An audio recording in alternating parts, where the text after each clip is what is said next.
Στον Δήμο Αχαρνών έφτασε η ώρα των μεγάλων υποδομών και όχι των ψεμάτων του Δημάρχου που φεύγει. Στην πρώτη δημαρχιακή μου θητεία λύνεται οριστικά το θέμα του σχεδίου πόλης.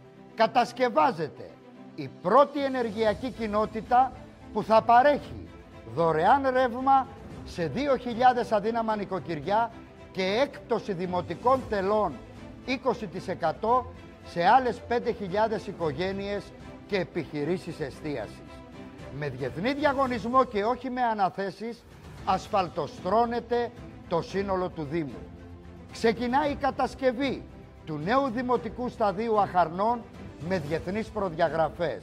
Κατασκευάζεται το νέο αθλητικό κέντρο και 8 γήπεδα μπάσκετ και βόλεϊ στις γειτονιές.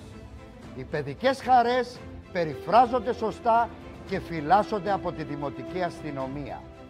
Κατασκευάζεται το πρώτο ολοκληρωμένο δίκτυο διαχείρισης των νερών της βροχής. Βάζουμε τέλος στην υποβάθμιση.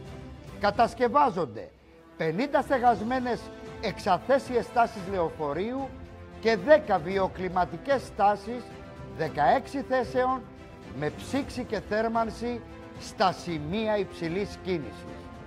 Υλοποιούμε ένα καθολικό δίκτυο προσβασιμότητας ΑΜΕΑ παντού. Όλα αυτά με χρήματα που είναι διαθέσιμα από ευρωπαϊκούς και εθνικούς πόρους. Με προμελέτες που έχουμε καταρτήσει με κορυφαίους επιστήμονες.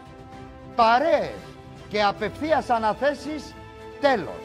Κάθε δημότης με μία εφαρμογή στο κινητό του θα παρακολουθεί ζωντανά τα πάντα.